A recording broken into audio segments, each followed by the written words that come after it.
जय हिंद दोस्तों।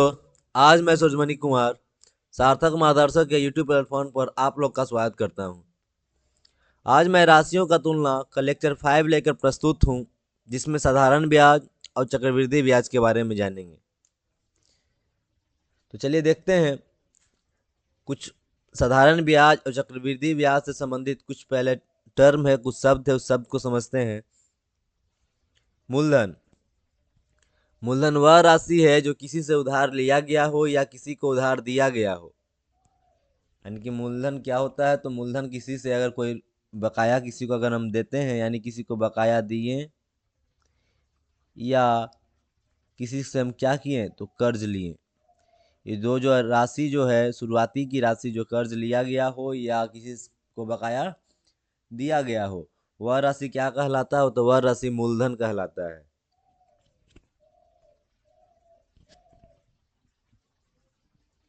फिर अगला शब्द है ब्याज। तो ब्याज क्या होता है जी? ब्याज क्या होता है? तो उधार लौटाते समय मूलधन से अतिरिक्त धन ब्याज कहलाता है। मान ली मैं किसी से 100 रुपया उधार लिया, मुझे लौटाना पड़ा उसे 110 रुपया। तो कितना रुपया अधिक लौटाना पड़ रहा? तो 10 रुपया अधिक लौटाना पड़ रहा। यही 10 रुपया क्या कहलाएगा? ब्याज कहलाएगा। यानी कि मूलधन से अतिरिक्त अतिरिक्त जो भी एक्स्ट्रा धन दे रहे हैं, जो भी अतिरिक्त धन दे रहे हैं, वही क्या है?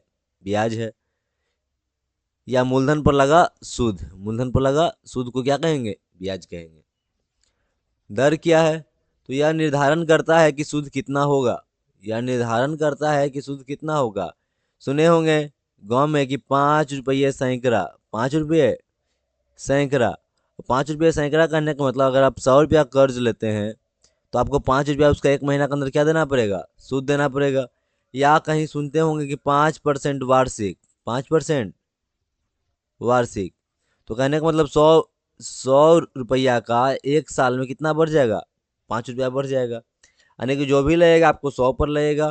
तो गांव में सुनते हैं 3 रुपये सैकड़ा, 5 रुपये सैकड़ा, 8 रुपये सैकड़ा, लेकिन हम लोग यहाँ वो ना सुन के हम लोग क्या देखेंगे कि 5% वार्षिक, 10% वार्षिक। यानी कि साल भर में आपको पूरे मूलधन का 10% क्या देना पड़ेगा? सूद देना पड़ेगा। 5% क्या देना पड़ेगा? सूद देना पड़ेगा। समय क्या होता है? तो यह सूद की अवधि बताता है। यानी कि समय जो है वो कितने समय तक आप कर्ज लिए हो और कर्ज लेने पर आपको कितना रुपया चुकाना होगा, समय ही आपको क्या करता है? उसमें निर्धारण करवाता है। मिश्रधन क्या होता है? सूद समेत मूलधन। यानी कि जो पूरा राशि, जो कुल राशि लौटा रहे हैं, कुल राशि इसमें क्या है? इसमें ब्याज भी है।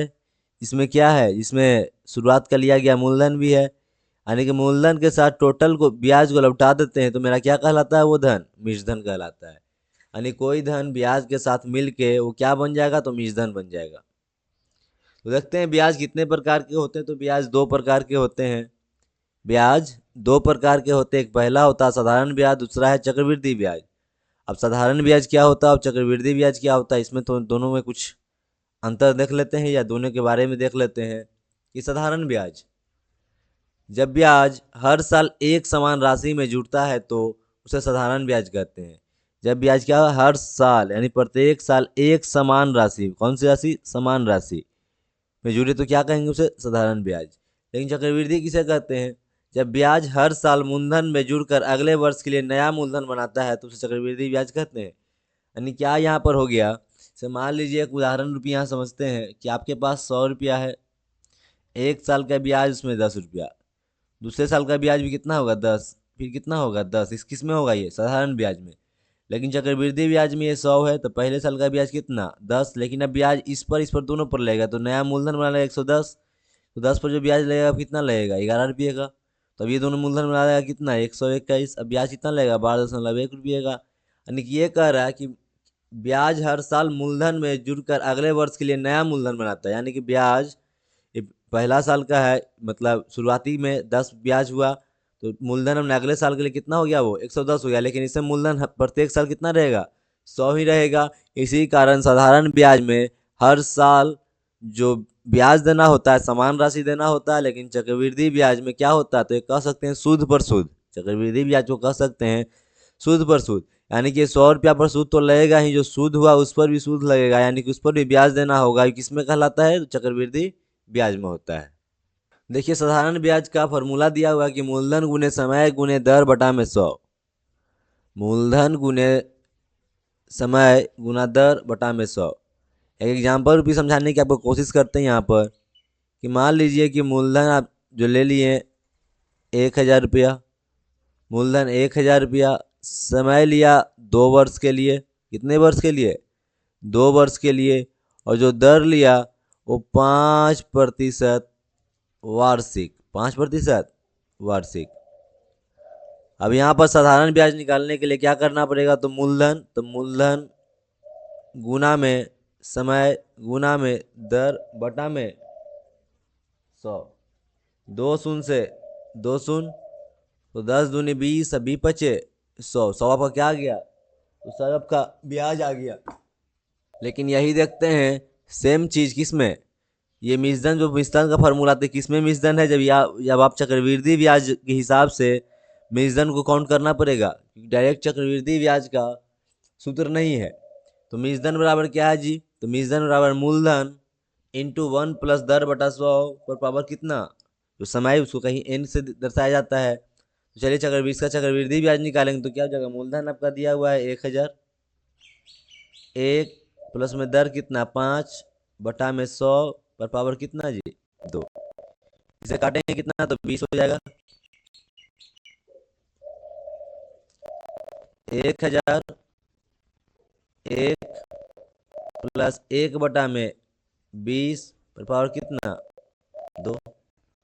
इसे सोल्व कर लेते हैं तो क्या हो जाएगा? 20 से 1 21, यानी कि 1,000 21 बटे 20 होल स्क्वायर।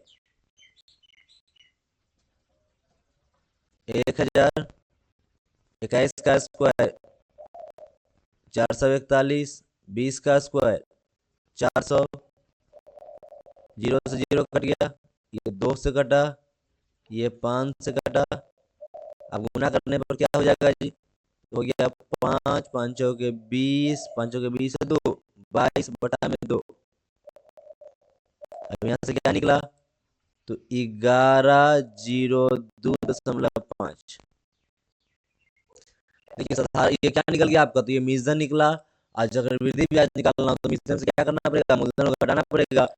मिश्रण कितना निकल के आया जी? तो मिश्रण आपका निकल के आया 11,02.5 माइनस 1,000 रुपया, तो कितना हो गया? 102.5 रुपया। इसमें आपको कितना 100 रुपया, इसमें कितना आया? 102.5 रुपया। यानी कि जो चक्रवृद्धि ब्याज निकालने के लिए हमें हमें पहले क्या करना पड़ेगा? तो पहले मिश्रण निकालना पड़ेगा, उसके बाद मूलधन को घटाना पड़ेगा। लेकिन हम लोग देखेंगे कि किसी अन्य फॉर्मूले से भी, यानी अन्य फॉर्मूले या अन्य तरीके से भी चक्रवृद्धि ब्याज को निकालना, चक्रवृद्धि ब्याज की परिभाषा के आधार पर। चलिए यहाँ पर कुछ दिया हुआ है साधारण ब्याज चक्रवृद्धि ब्याज के बारे में, पहले देख लेते हैं वो क्या है। इसकी विशेषता, ब्याज की गणना केवल मूलधन पर और ब्याज की गणना मूलधन प्लस पिछले ब्याज पर, दोनों में जो भिन्न है वो देख लें। यानी कि क्या है? मूलधन प्लस पिछले ब्याज पर भी और सिर्फ केवल मूलधन पर। ब्याज राशि हर वर्ष समान और हर वर्ष बढ़ती है। यानी चक्रवृद्धि ब्याज में क्या होता है? हर वर्ष ब्याज राशि बढ़ता है। उपयोगिता, छोटे समय के लिए, चक्रवृद्धि ब्याज लंबे समय के लिए। इसमें मैं यहाँ पर कह सकता हूँ कि अगर किसी से उधार लें तो किसी से कर्ज लें तो किस ब्याज पर लें? तो साधारण ब्याज पर लें। और किसी को कर्ज दें तो किस पर दें? चक्रवृद्धि ब्याज पर दें। ये मैं क्यों कह रहा हूँ कि कर्ज लेते समय आपको लौटाना कम पड़े, कर्ज लेते समय आपको लौटाना कम पड़े, इसलिए आपको कौन सा ब्याज पर लेना चाहिए? साधारण ब्याज पर लेना चाहिए। कर्ज देते समय आपको फायदा अधिक हो, इसलिए कौन से ब्याज पर कर्ज देना चाहिए? चक्रवृद्धि ब्याज पर। चलिए अब यहाँ कुछ अभ्यास प्रश्न है। अभ्यास प्रश्न के माध्यम से साधारण ब्याज और चक्रवृद्धि ब्याज निकालना को सीखेंगे। तो कह रहा है कि 5,000 रुपये पर 2 वर्षों के लिए 8% साधारण ब्याज क्या होगा? यहाँ पर जो भी दिया हुआ, अगर नहीं कुछ मेंशन है तो क्या है? वार्षिक है। तो यहाँ पर आपका क्या ये मूलधन दिया हुआ है? क्या दिया हुआ है आपका? मूलधन दिया हुआ है। आपका क्या दिया हुआ है? समय दिया हुआ है। या आपको क्या दिया हुआ है? दर दिया हुआ है। तो हम लोग जानते हैं कि साधारण ब्याज बराबर क्या होता है? साधारण ब्याज बराबर क्या हो जाएगा जी? साधारण ब्याज बराबर आपका हो जाएगा मूलधन गुने में समय गुने में दर बटा में 100। मूलधन कितना है जी? तो मूलधन है 5,000, समय कितना है 2 वर्ष, दर कितना है 8 बटे में 100। जीरो से जीरो कट गया, 25 दूनी नहीं, जीरो जीरो कट गया, 50 दूनी 100, 100 अठी 800। 800 का क्या निकल के आ गया? तो आपका साधारण ब्याज निकल के आ गया। किस पर निकल के आ गया? तो 5,000 रुपये पर 2 वर्षों के लिए 8% साधारण ब्याज। चलिए कि प्रश्न यहाँ है कि 2,000 रुपये पर 10% की दर से 2 वर्षों का चक्रवृद्धि ब्याज क्या होगा? तब यहाँ पर 2,000 के हिसाब से यहाँ आपको ये क्या दिया हुआ था? आपको ये मूलधन दिया हुआ है, ये क्या दिया हुआ है? तो दर दिया हुआ है। ये क्या दिया हुआ है? समय दिया हुआ है। तो पहले साधारण ब्याज निकालते हैं, पहले ब्याज निकाल लेते हैं 1 साल का। फॉर्मूला क्या करता है? हर 1 साल क्या होता है, जो ब्याज होता है अगले साल में जुट के नया मूलधन बनाता है। यानी कि पहले इस बार अगर ब्याज निकालते हैं साधारण ब्याज के फॉर्मूला से, तो क्या हो जाएगा? मूलधन गुने में समय गुने में दर, समय कितने 1 वर्ष ही लेना पड़ेगा यहाँ पर, बटे में 100। 2 शून्य से 2 शून्य, अब कितना आ गया जी? 200। 200 का ब्याज आ गया, और जो नया मूलधन बनेगा यानी मूलधन जो होगा अगले साल के लिए क्या हो जाएगा? नया मूलधन हो जाएगा। तो मूलधन, जो मूलधन निकलेगा, जो मूलधन होगा, मूलधन क्या हो जाएगा? तो 2,000 प्लस में 200 कितना हो गया जी? 2,200। अब यहाँ पर ब्याज क्या कहलाएगा? तो मूलधन गुने में समय गुने में दर बटा में 100। 1 शून्य 1 शून्य 1 शून्य 1 शून्य, तो कितना ये हो गया जी? 220। तो अब यहाँ पर क्या कितना हो जाएगा? तो 2,200 प्लस में 220, तो कितना हो गया? ये आपका हो गया 2,420। अब निकालना हो इसमें ब्याज, चक्रवृद्धि ब्याज, तो क्या कर सकते हैं? तो मूलधन में से घटा लेंगे तो 2,420 माइनस में कितना? 2,000, तो कितना निकल के आ जाएगा? 420 रुपया। चलिए अगले प्रश्न में एक तरीका और बताऊंगा चक्रवृद्धि ब्याज का। तो अगला प्रश्न देखते हैं। पहले यहाँ साधारण ब्याज का है। तो 2,400 रुपये पर 3 वर्षों के लिए 10% की दर से साधारण ब्याज क्या होगा? ये तो सिंपल सा फॉर्मूला यूज कर लेंगे कि ब्याज बराबर मूलधन गुने समय गुने दर बटा में 100। 2 शून्य से 2 शून्य, 24 दिया 72, 72 तो के 720। अगला प्रश्न है 1,500 रुपये पर 5 वर्षों के लिए 12% की दर से साधारण ब्याज क्या होगा? आराम सा प्रश्न है कि आराम से यहाँ पर क्या लिखेंगे? ब्याज बराबर मूलधन, मूलधन कितना है जी? 1,500। मूलधन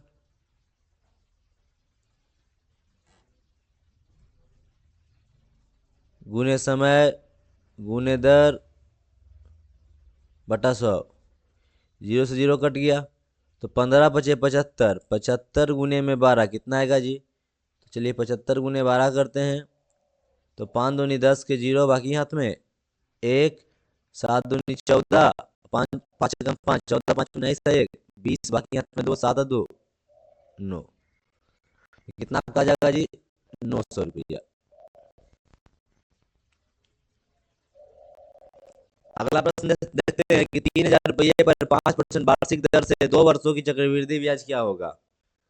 अब यहाँ देखिए कि फॉर्मूला जो था सीधा क्या निकलते थे? तो मीजन निकलता था। सीधे क्या निकलता था? अमाउंट निकलता था, यानी कि मीजन निकलता था। इसका फॉर्मूला क्या है जी? P1 + R/100 पर टी।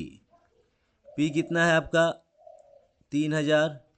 1 + 5 बटे में कितना? 100 पर पावर कितना? 2। निकालेंगे तो कितना? 20। 1/20 इधर हो जाएगा, यानी कि 3, 1 + 1/20 का होल स्क्वायर। यहाँ हो जाएगा 3,000 गुने में 20 है 21 बटा में 20 पावर होल स्क्वायर। तो क्या हो गया? 3,000 गुने में 441 बटा में 400। जीरो से जीरो कट गया, ये कट गया कितना 15, कट गया कितना 2। अब 441 गुने 15 करना पड़ेगा, चलिए करते हैं। तरीका बताता हूँ 441 गुना 15 करने का। एक 441 गुना 15, तो क्या पहले 10 से गुना करें तो कितना आ जाएगा 4410।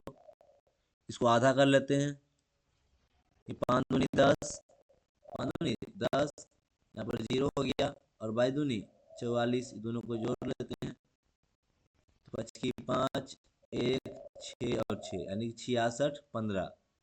गुना करने पर कितना आ जाएगा 66 15 बटे में कितना जी 2।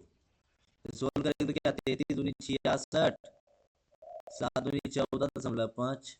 गुना करने पर कितना आया, तो गुना करने पर 66 15 यानी 66 15 बटे में कितना जी 2। अब इसे करेंगे तो कितना आ जाएगा 33 दूनी 66, 7 दूनी 14.5 यानी कि जो मिश्रधन निकल के आया 3307 रुपया 50 पैसा। तो अब इसका ब्याज क्या निकलेगा, चलिए घटा लेते हैं। यानी कि 3307.5 माइनस में 3000 घटे कितना आ जाएगा 307.5। आपको क्या निकल के आया, तो यही निकल के आया चक्रवृद्धि ब्याज। चलिए अब अगला प्रश्न देखते हैं कि 10,000 रुपये पर 10% वार्षिक दर से 3 वर्षों का चक्रवृद्धि ब्याज क्या होगा।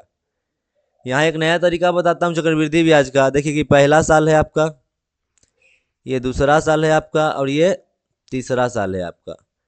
यानी कि 1000 पर 10% आपका सूद लग रहा था। 1000 का 10% क्या होगा जी 1 शून्य से 1 शून्य, 1 शून्य से 1 शून्य।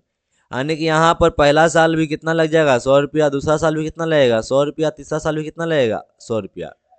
100 रुपया लगा किस पर, यहाँ आपका मूलधन पर। मूलधन पर तो तीनों साल लग गया। अब ये बताइए कि जो ब्याज आया 100 का, 100 का भी 10% लगेगा, 0,000, यानी कि ये इस 100 का ये साल 10 रुपया लगेगा, ये 100 का ये साल भी 10 रुपया लगेगा, ये 100 का ये 100 का तो कंप्लीट हो गया। अब ये 100 का ये साल भी कितना लगेगा 10 रुपया, और इस 10 का भी लगेगा। इस 10 का सूद कौन देगा, तो 10 सूद का सूद है, तो 10 का 10 कितना आ जाएगा 1 रुपया। तो 10 का सूद कितना हो जाएगा 1 रुपया। अब इसे जोड़ लेते हैं, सब मेरा क्या निकल के आ गया चक्रवृद्धि ब्याज। 100 100 200 100 300, 10 10 30, 330 आए कितना 31। तो टोटल निकल के आ गया आपका, कितना निकल के आ गया 331 रुपया। कितना निकल के आ गया 331 रुपया। लेकिन यही पूछा इसमें साधारण ब्याज कितना निकलता, तो ये ऊपर वाला टोटल क्या है जी साधारण ब्याज है। ये पूरा क्या है, ये पूरा जो है ये चक्रवृद्धि ब्याज है। पूरा क्या है चक्रवृद्धि ब्याज। और जो ये जो है बीच का ये चक्रवृद्धि ब्याज और साधारण ब्याज का क्या है अंतर है। इसे कह सकते हैं compound interest minus simple interest. यानी चक्रवृद्धि ब्याज में से साधारण ब्याज को घटाएंगे तो कितना अंतर आएगा 31 का अंतर आएगा। और टोटल साधारण ब्याज कितना हो जाएगा 300, टोटल चक्रवृद्धि ब्याज कितना हो जाएगा 331। ये भी एक बनाने का तरीका है जो कि सबसे आसान तरीका होगा। चलिए मेरे तरफ से इस लेक्चर में इतना ही, और इस प्रकार के लेक्चर आगे पाने के लिए चैनल को सब्सक्राइब करें और दोस्तों में शेयर करें।